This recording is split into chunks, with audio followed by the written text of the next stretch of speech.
Hello everyone. నేను మీ doctor Lakshmi Ravali, ఎండి Ayurveda. So వాత పిత్త కఫ అంటే ఏంటి అని చాలామందికి డౌట్స్ ఉన్నాయి కదా. దాని గురించి ఈ వీడియోలో చూద్దాము.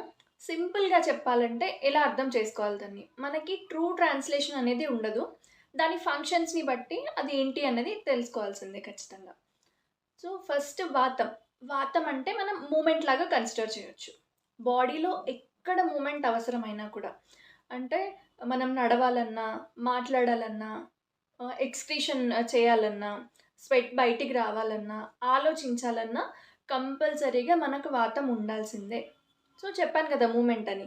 ప్రతి ఒక్క దగ్గర మూమెంట్ రావాలంటే ఫస్ట్ ఇనిషియేషన్ అనుకోవచ్చు మనం. ఏదన్నా ఇనిషియేట్ చేయాలంటే మనకి వాతం కావాలి. పిత్తం అంటే ఏంటి అంటే మనం హీట్ లాగా కన్సిడర్ చేయొచ్చు.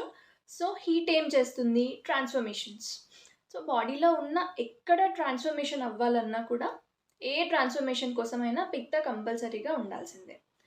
సో మనకి నార్మల్‌గా డైజెషన్ కోసమైనా, మెటబాలిజం కోసమైనా, ఎనర్జీని ప్రొడ్యూస్ చేయడానికి కోసమైనా, అంటే చెప్తున్నా కదా, ఎక్కడ మనం తిన్నప్పుడు చిన్న చిన్న మాలిక్యూల్స్ లాగా అది కన్వర్ట్ అయ్యి తర్వాత డైజెషన్ ప్రాసెస్‌లోనే అవుతుంది కదా అదంతా.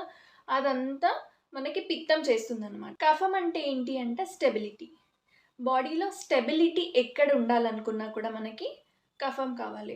ఇప్పుడు బోన్స్ మనకి స్టేబుల్‌గా ఉన్నాయంటే దానికి రీజన్ కఫం. సో నరిష్మెంట్, బాడీలో నరిష్మెంట్ రావాలన్నా కూడా కఫం కంపల్సరీగా ఉండాల్సిందే. సో సింపుల్ వర్డ్స్‌లో ఇది. సో ఇప్పుడు మనం ఒక ఎగ్జాంపుల్ తీసుకుంటే, ఇప్పుడు రైస్‌ని కుక్ చేస్తున్నాం అనుకోండి. దాంట్లో వాతం, పిత్తం, కఫం అనేది ఎలా ఉంటుందన్నది చూద్దాము. సో మనకు ఫస్ట్ ఇనిషియేషన్, అంటే ఒక మూమెంట్ ఉంటేనే కంపల్సరీగా స్టవ్ అనేది ఆన్ అవుతుంది. అక్కడ ఎయిర్ మూమెంట్ ఉంటే మనం అది లైటర్‌తో ఆన్ చేసినా, రాళ్ళు, రాపిడి చేసి ఆన్ చేసినా కూడా కంపల్సరీగా ఎయిర్ మూమెంట్ అనేది ఉండాలి.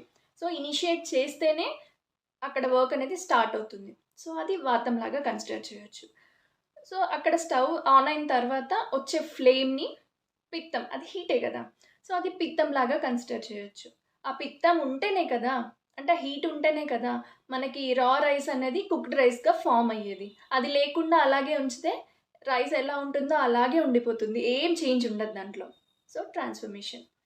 దాని తర్వాత వాటర్ ఉంటేనే కదా మనకి అది సాఫ్ట్‌గా, అంటే జస్ట్ రైస్ నుంచి పెట్టాము, రా రైస్ ఉన్నది, దాంట్లో వాటర్ ఏమి యాడ్ చేయలేదు. అది ఎలా కన్వర్ట్ అవుతుంది? అవ్వదు కదా.